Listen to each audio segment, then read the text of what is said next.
Ami Tabavou, Shalom, Otep, Salam Alaikum, ici Divorce. Aujourd'hui, je viens avec un enseignement général pour vous parler d'abord des grimoires et ensuite vous parler de comment vivre pour garantir certaines choses. Voilà. Donc, sur ce, abonnez-vous, likez, partagez, activez la cloche de notification. Commençons par le cas des grimoires. Pourquoi les rituels de certains grimoires que vous faites ne fonctionnent pas?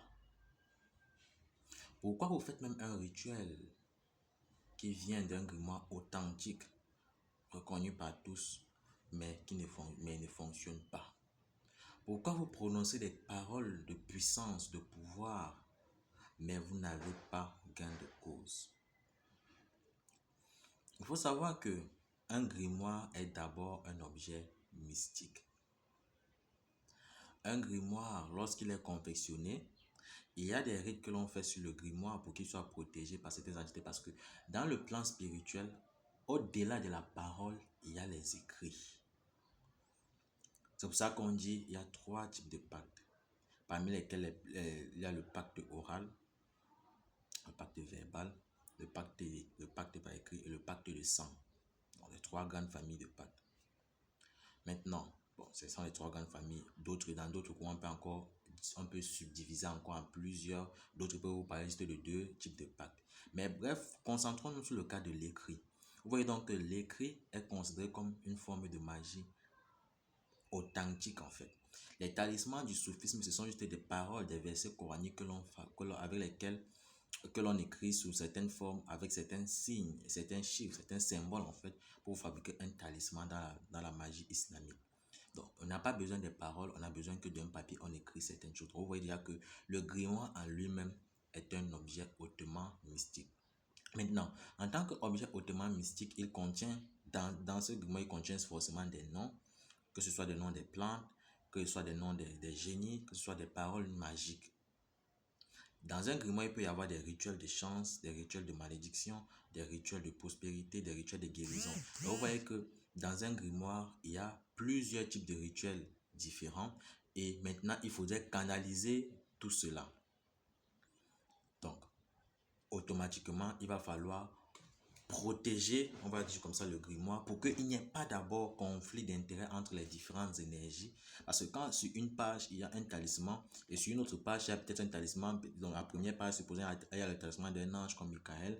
Sur l'autre page, il y a peut-être le talisman d'un démon comme Asmodée. Forcément, il va y avoir conflit d'énergie. Donc, il faudrait d'abord que celui qui écrit ce grimoire puisse connaître des secrets pour sceller, on va dire comme ça, les énergies des grimoires, les énergies de chaque page afin qu'elle n'intercède pas, afin qu'elle ne nuise pas aux autres pages. Donc, c'est d'abord ça qu'il faut obtenir. Il faut d'abord savoir. Maintenant, le grimoire en lui-même est consacré et il est souvent soumis à la protection d'un certain égrégore ou d'une certaine entité. Maintenant, pour la consécration d'un grimoire, c'est toujours comme la consécration d'un talisman. Bon, les consécrations des talismans peuvent se faire sous plusieurs formes. Maintenant, dans la consécration ultime dans la magie talismanique, il faut faire intervenir la sueur du front qui symbolise la couronne de feu, la destinée et autres, bref, la divinité, la salive qui symbolise le pouvoir de la parole et le sang qui symbolise le pouvoir de l'homme, donc les terres et autres, la puissance de l'homme, la puissance est divine, la vie en fait. Donc, vous voyez qu'il faut ces 3 éléments pour consacrer un bon talisman, en plus des incantations spécifiques qui marchent avec. Voilà. Donc, un grimoire, d'abord, c'est un objet, c'est un livre qui est consacré. Maintenant, quand vous prenez un grimoire, vous le photocopiez. Quand vous achetez un grimoire qui a peut-être une édition, il faudrait d'abord savoir est-ce que les personnes qui ont réédité ou alors qui ont photocopié ces grimoires ont eu l'autorisation, ont eu l'accord de la personne qui a écrit ce grimoire-là. C'est comme si aujourd'hui je fais mon talisman, je prends une de mes bagues là, je la dépose ou bien je décède. Tu prends ma bague, tu penses que parce que tu as pris ma bague de richesse, tu vas aussi avoir les richesses. Tu n'auras pas les richesses tant que tu n'as pas reçu mon accord. C'est aussi comme ça avec les grimoires, tant qu'on n'a pas reçu les accords de la personne, vous ne pouvez pas faire des rituels de ce grimoire et ça marche. Maintenant, si vous tombez sur une édition qui est authentique, qui a reçu les accords sur le plan mystique, là, vous avez déjà un avantage que les rituels puissent fonctionner. De 2, maintenant, il faudrait savoir, est-ce que l'égrégore qui garde ce grimoire est encore actif.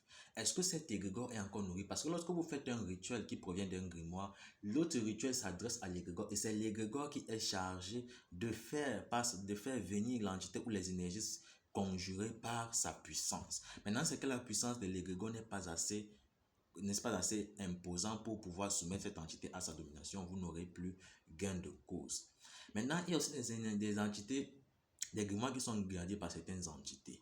Les grimoires comme le dragon rouge, la poule noire, le petit Albert et autres.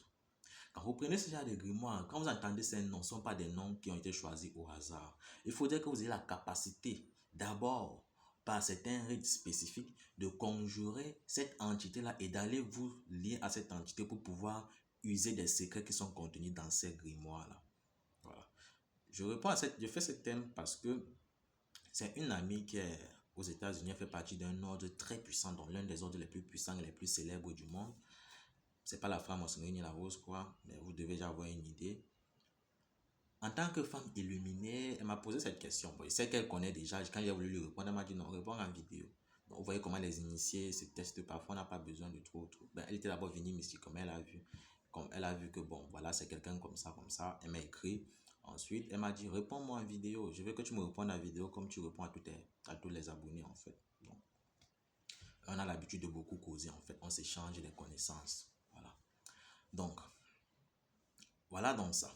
Il faudrait d'abord avoir la capacité d'aller vers cette entité-là qui garde peut-être le grimoire, de vous associer à cette entité et de lui offrir quelque chose. Parce que quand vous vous associez à une entité, c'est un contrat gagnant-gagnant. Vous aurez accès au pouvoir du grimoire, vous aurez accès au secret du grimoire à 100% et en contrepartie, vous devrez nourrir cette entité. Ce qu'on dit souvent nourrir le grimoire, c'est que vous nourrissez l'entité en question. Voilà les choses à observer. Là, c'est concernant le grimoire. Maintenant, avant de faire un rituel, il faut d'abord tenir compte de vos prédispositions. Est-ce que vous êtes assez purifié? Est-ce que vous n'avez pas une charge karmique? Maintenant, concernant le karma, c'est très difficile de faire une consultation authentique, de faire une consultation pour déterminer à 100% si vous avez un problème karmique. Donc, c'est très, très difficile. Là, généralement, pour le karma, c'est plus, vous savez, ce sont des choses que l'on fait par des doléances, que ce soit pour guérir le karma, que ce soit pour voir si une personne a un karma négatif. On fait une doléance pour pouvoir voir cela. On n'impose rien au maître du karma. Une fois que cela est fait, maintenant, il faut aussi tenir compte des égrégores auxquels vous appartenez. Est-ce que ce rituel est même propice à votre égrégore? Est-ce que ce rituel vos ancêtres même sont favorables à ce genre de choses en fait? Donc, il y a tellement de choses qui entrent en jeu, il y a tellement de critères qui entrent en jeu dans l'utilisation d'un grimoire. Donc, quand vous prenez un grimoire ou vous prenez un rituel ou quelqu'un vous donne un rituel qu'il a tiré d'un grimoire ou autre, vous faites, ça ne marche pas pour vous. Il ne faut pas dire que le rituel est faux, surtout dans les cas des grimoires. C'est généralement ces observations, ces trucs-là, ces petits points que auxquels vous ne tenez pas compte qui favorisent l'échec d'un rituel. Maintenant, il y a des rituels aussi dont les entités n'existent plus. Parce qu'il y a des rituels dont je ne veux pas dire qu'ils n'existent plus, mais qui ne sont plus actifs. Dans quel sens? Il y a des esprits qui étaient à la fois des hommes. Quand vous partez faire peut-être un pacte avec une entité, après votre mort, vous allez rejoindre cette entité. Donc, ça dépend des types de pactes. Vous allez rejoindre cette entité, vous allez devenir ce qu'on appelle un esprit servant. Maintenant, selon votre degré d'élévation, généralement plus que par exemple les nécromanciens, vous pourrez être élevé au grade d'entité capable d'être invoqué pour résoudre certains problèmes. Quand vous voyez des rituels avec des noms de personnes comme Maturé, Maturine, vous saurez que ces personnes généralement sont des personnes qui ont vécu à une certaine époque, qui avaient fait certaines alliances avec certaines entités, comme par exemple Maturé, Maturine, qui avaient fait des alliances avec des esprits de pandémonium, des esprits des eaux.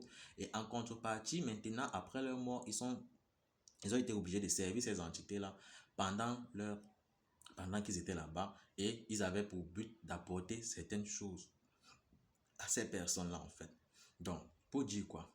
Quand vous faites cela, quand vous utilisez un grimoire, si c'est que c'est ce genre d'entité qui règne dans le rituel que vous avez fait, il faudrait d'abord vous rassurer que l'entité est encore active. Si c'est un homme, il faudrait vous assurer qu'il ne se soit pas déjà réincarné. Parce que la plupart des initiés, la plupart, on va dire 60-70% des initiés sont des initiés antérieurs. Donc, dans leur vie antérieure, c'était des initiés. Maintenant, si parmi eux, il y en avait qui étaient allaient faire des pratiques, qui avaient fait des alliances et qui étaient devenus des servants qui vous offraient des choses.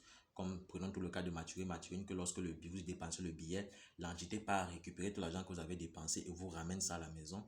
Donc, c'est cette entité-là qui était chargée de partir récupérer tout votre argent, de se balader et récupérer tout votre argent. Si c'était, comme c'était un initié, bon, si c'est qui s'est déjà réincarné, il ne sera plus là pour vous servir en fait. Donc, c'est tout ça qu'il faut, c'est de tout ça qu'il faut tenir compte avant de faire un rituel. Raison pour laquelle maintenant, pour avoir toutes ces informations, c'est souvent très compliqué. Raison pour laquelle les initiés préfèrent se tourner vers le plan astral. Les initiés préfèrent aller à l'astral et avoir des rituels directement de l'astral en fait. Et c'est ça qu'ils appliquent généralement sur vous.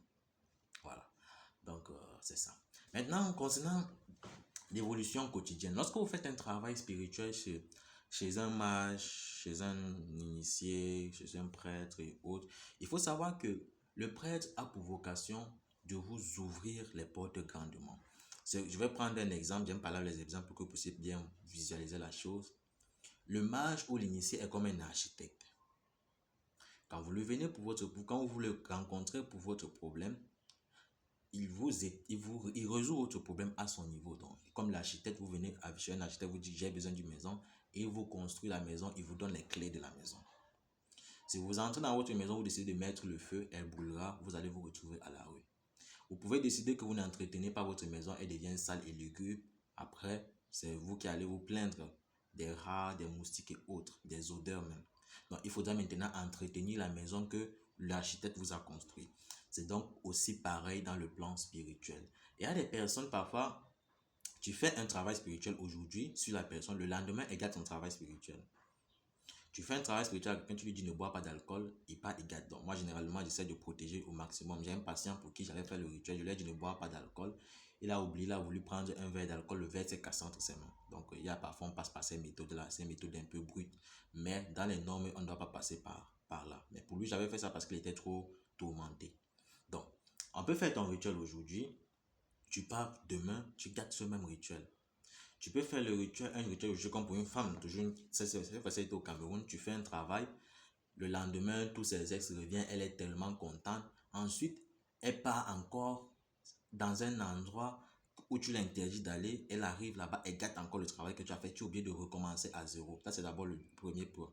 Le deuxième point, quand vous faites un travail spirituel, maintenant, c'est pour dire quoi? Quand vous avez fait le travail spirituel, ça veut dire que ce qui doit suivre doit venir de vous-même. Que ce soit des purifications quotidiennes, que ce soit des rituels de chance quotidiennes. Quand vous faites un rituel de richesse, c'est pour vous ouvrir les portes. Maintenant, dans les rituels de richesse, vous pouvez faire continuellement des rituels de chance, des rituels de prospérité, des rituels, ainsi de suite, des rituels de purification, peut-être 1 à 2 fois par semaine, pour vous débarrasser des négativités que vous aurez accumulées. Non, il faut observer cela. C'est pour ça que non seulement on donne des enseignements, mais aussi on donne des rituels. C'est pour ça qu'on donne aussi des rituels. On ne fait rien au hasard. Excusez-moi pour ma tête, je viens de me réveiller. Là, il est 6 heures ici. Donc, c'est tout ça. Maintenant, le spirituel accompagne l'esprit. Je ne cesserai jamais de vous dire cela. Le spirituel accompagne le matériel. C'est ce que je voulais dire. Donc, le spirituel s'accompagne du matériel. Les actions spirituelles s'accompagnent des actions matérielles. L'esprit vit dans le corps. Excusez, on a encore une coupure d'électricité. Donc, vous voyez, quand je vous dis qu'on a coupure tout constamment, là, c'est pas moi qui invente. Donc, le spirituel accompagne le physique. Maintenant, chaque année, vous devrez au minimum faire une offrande, que ce soit une offrande dans des orphelinats, que ce soit un sacrifice animal. C'est obligatoire que vous fassiez des offrandes. Raison pour laquelle vous allez voir des hommes riches chaque fin du mois, chaque décembre, chaque fin d'année, ils font des offrandes. Il faut faire au minimum 1 fois par an une grande offrande. C'est comme ça. Chez les musulmans, c'est après le mois du Ramadan que l'on le fait. Donc, vous pouvez décider de choisir après le mois du Ramadan, vous faites votre offrande, ou alors avant le mois du Ramadan, ou même après la fin d'année, dans décembre, là, vous faites un sacrifice d'animal. Si parfois vous ne pouvez pas le faire, vous pouvez voir un prêtre, vous pouvez voir un pasteur, vous pouvez voir une prêtresse, vous pouvez voir un prêtre vaudou, une mambo, un goumza, une mini, un initié, un mage. Bref, vous pouvez voir quelqu'un de spirituel pour le faire pour vous. Donc, c'est de tout ça qu'il est question. Et aussi, il faut aussi apprendre à ne pas trop, je vais dire, trop vous ouvrir aux gens, à ne pas trop fréquenter les endroits bondés, à ne pas trop suivre les masses. Parce que vous allez constater, les hommes, oui, généralement, ils aiment vivre loin, ils aiment vivre éloignés des hommes. Quand vous allez partir dans les quartiers résidentiels, les quartiers des riches, chacun est dans sa barrière, il n'y a pas de contact entre les autres parce que vous ne connaissez pas les énergies que les gens ont autour d'eux. Vous ne connaissez pas. Quelqu'un peut venir là, vous le saluer ou bien vous le toucher. Il y a des personnes qui peuvent polluer votre aura à 50 mètres. Il y a des personnes comme ça. Par exemple, quand quelqu'un fume, la fumée qu'il émet salit votre corps spirituel, salit votre corps, on appelle ça encore, c'est encore quel corps là. Bref, ça salit votre corps et ça salit votre aura à partir de 1 mètre. Donc de 1 à 2 mètres, ça peut vous salir. Mais quand vous êtes déjà à plus de 2 mètres de la personne, là, ça n'est pas très évident. Mais entre 1 et 2 mètres, ça peut vous salir. Donc imaginez-vous, vous êtes dans un endroit où constamment on fume à côté de vous. Quand vous dites souvent vous avez les miasmes du bas astral, quand vous dites souvent vos auras sont sales, c'est généralement à cause de ça. Raison pour laquelle les hommes riches, la plupart sont spirituels, ils évitent trop de contact avec les autres. On ne dit pas de ne pas avoir de contact avec les autres, mais on dit de limiter les contacts inutiles aussi, de limiter les pertes de temps. Chaque temps que vous perdez, comme on dit souvent, c'est de l'argent. Le temps est précieux. Voilà. Je vais me limiter là aujourd'hui. Amita Bavu, Shalom Utep, Salam Alaikum, c'était Divorus. Abonnez-vous, likez, partagez, activez la cloche de notification.